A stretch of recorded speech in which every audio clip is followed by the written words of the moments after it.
Bismillahirrahmanirrahim. Assalamualaikum warahmatullahi wabarakatuh. Saya Zahir John Ridwan, seorang pustakawan Dinas Perpustakaan dan Kearsipan Provinsi Sulawesi Selatan. Bapak Ibu dan saudara-saudaraku yang saya cintai di jalan Allah, alhamdulillah, puji-puji dan syukur kita panjatkan kehadiran Allah, Tuhan yang Maha Bijaksana, yang memperluas hasanah, memantik makna dan cakrawala. Semoga kita menjadi pribadi yang senantiasa bersyukur sekecil apapun karunia terhidang, dan menjadi api yang selalu bersabar seberat apapun masalah menghadang. Bapak Ibu dan saudaraku yang dirahmati Allah, kali ini saya tengah berada di Science Center Pusat Ilmu di Dinas Perpustakaan dan Kearsipan Provinsi Sulawesi Selatan, dan bersama saya ada satu buku yang menarik sekali, Rumah Peradaban Seko dan Rampi. Namun sebelum sampai ke sini, saya ingin memperlihatkan dulu di belakang saya ini ada peta Provinsi Sulawesi Selatan. Kenapa ini penting? Karena buku yang kita akan ulas dalam Khasanah Pustaka ini berkait antara ilmu arkeologi. Arkeologi terambil dari bahasa Yunani arkeos dan logos. Arkeos itu artinya kepurbakalaan, logos itu ilmu. Jadi arkeos logos atau arkeologi, ilmu yang mendalami khasanah kepurbakalaan atau artefak-artefak pada masa-masa yang lampau.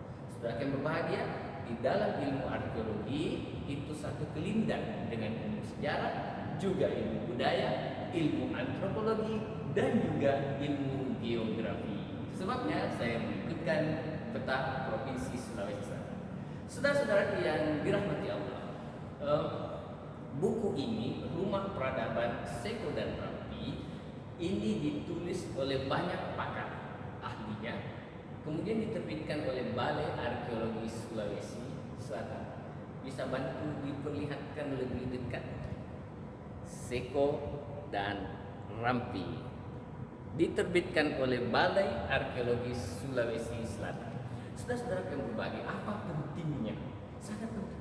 Karena ilmu arkeologi pada masa kini, hemat saya, sangat-sangat digemari, dan sejatinya kita menjadikan arkeologi sebagai bagian daripada klaster khasanah kebudayaan yang luas sekali, dan itu menjadi pelajaran penting untuk generasi sekarang dan akan datang, di mana perihal-perihal artefak dan benda-benda purbakala ditemukan pada masa-masa yang lalu, dan itu juga ditemukan di wilayah sekitar tempat kita, yaitu Seko dan Rampi. Saudara yang dicintai Allah, Seko dan Rampi, buku ini memperlihatkan dan memantik pengetahuan kepada kita tentang dua kecamatan di Kabupaten Luwu Utara, yaitu Seko dan Rampi.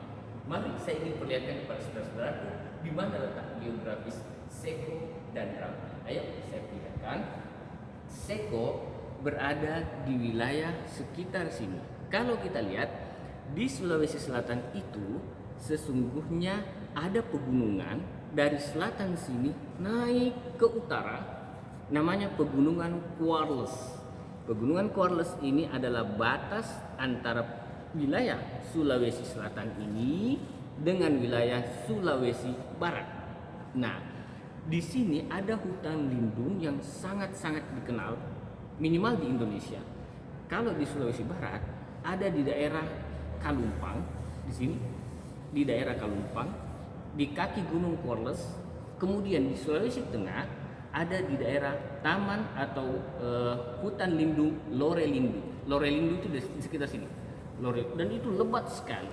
Nah, antara Kalumpang dan Lorelindu persis di dekat daripada Pegunungan Quarles, di kaki gunungnya terdapat Seko. Seko itu dari sini, tapi tidak terlihat di peta saking terpencilnya, saking terpelosoknya. Berada di pelosok sekali, dan itu kecil sekali di sini. Nah, Seko ini dulunya belum akses jalan masih sangat sulit sekali. Alhamdulillah pemerintah hadir, dan sekarang jalannya sudah bisa kita tembus, dan kalau dulu ditempuh dengan berhari-hari, sekarang sudah jalannya sudah lebih mulus. Alhamdulillah kita bersyukur. Inilah wilayah Seko di kaki Pegunungan Quarles. Saudaraku yang berbahagia, ada lagi Rampi di buku ini. Rampi di sekitar sini, berada di sebelah timurnya Seko, sekitar. Nah, di sini di Rampi ini di dekat daripada ada di sini Bukit Baleasi, sebenarnya gunung. Kemudian di sini ada pegunungan Tinesa, di utaranya Rampi. Pegunungan Tinesa ini seakan batas antara Sulawesi Selatan dan Sulawesi Tengah.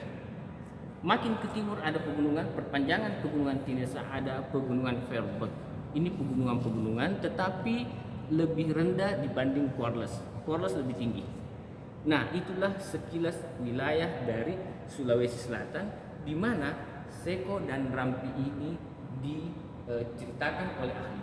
Nah, saudaraku yang dicintai Allah, Seko dan Rampi ini menjadi menarik karena peneliti arkeologinya di Balai Arkeologi Sulawesi Selatan ini menemukan banyak sekali benda-benda purbakala, artefak-artefak, tumbikan-tumbikan, gerabah dan sebagainya. Itu tumbikan semacam kendi-kendi yang dibuat dari tanah liat, dan kemudian juga ada arca-arca, patung-patung megalitik yang banyak juga ditemukan kesamaannya di Sulawesi Tengah, di daerah Lorelindo, dan juga di beberapa tempat lainnya di Nusantara.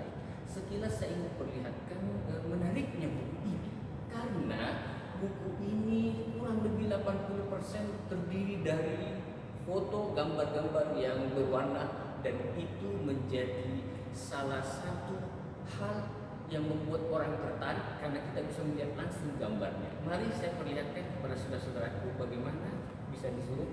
Nah, ini perjalanan ke daerah Seko di mana kita harus melintasi sungai.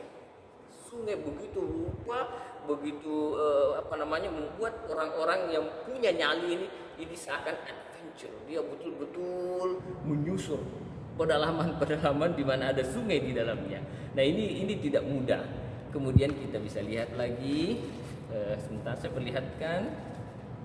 Nah, ini coba lihat. Inilah wilayah pelosok kita di Sulawesi Selatan. Dan perlu kita ketahui, alhamdulillah pemerintah sudah hadir. Sudah ada bandar udara kecil perintis yang bisa menghubungkan, kita bisa terbang ke daerah sana. Kemudian inilah desanya, dusunnya. Kemudian juga ini bentuk-bentuk rumahnya. Dan kemudian ada yang menarik, saya ingin perlihatkan kepada saudara-saudaraku sekalian. Inilah tokoh-tokoh adatnya, para pemuka adatnya di sana dengan pakaian khasnya. Kemudian juga saya ingin perlihatkan inilah penemuan-penemuan dari bentuk jejak-jejak arkeologi di sana. Dan ini ada, menarik sekali, bisa di zoom, menarik sekali. Kemudian juga yang tidak kalah pentingnya ada arca-arca yang membuat para peneliti masih terus berpikir keras bahwa peradaban-peradaban di masa lalu itu ada di sekitar sini. Ada beberapa arca yang saya tadi sempat lihat ada di sini. Ada beberapa. Nah, setidak-tidaknya ini menjadi khasanah pengetahuan bagi para arkeolog dan pecinta sejarah, budaya dan sebagainya untuk berpikir ulang bahwa ternyata peradaban-peradaban kita di masa yang lalu begitu kayanya, dan ini juga ada hubungan kaitnya dengan peradaban-peradaban yang berada di sekitarnya. Saudara-saudaraku yang dicintai Allah, saya berharap tentu kita semuanya senantiasa berjuang, mengelaborasi, mencari pengetahuan-pengetahuan agar kita menjadi pribadi-pribadi yang bisa menyambungkan khasanah pengetahuan dari masa lalu, kini, dan juga kita transfer pengetahuannya ke masa yang akan datang. Kita berterima kasih kepada penulisnya, berterima kasih kepada penerbitnya, dan juga kepada Balai Arkeologi Sulawesi Selatan serta semua saudara-saudaraku yang bergandeng tangan membangun pengetahuan yang sangat bagus ini. Mudah-mudahan Allah memberikan kita kekuatan senantiasa untuk terus belajar, berjuang, mengenal artefak, mengenal arkeologi, jejak peradaban pada masa-masa yang lampau, sehingga kita menjadi semakin bijaksana untuk menatap ke depan, ke masa-masa yang ke depan nanti. Mudah-mudahan Allah meridhoi langkah kita. Itu saja yang bisa saya sampaikan tentang Seko dan Rampi. Kita berdoa semoga saudara-saudara kita di Seko dan Rampi ini senantiasa sehat selalu dan bisa memberi kontribusi bagi agama, bangsa, dan masyarakat. Terima kasih. Salam cinta dari saya, Zahir Jona Ridwan, Pustakawan Dinas Perpustakaan dan Kearsipan Sulawesi Selatan. Assalamualaikum warahmatullahi wabarakatuh.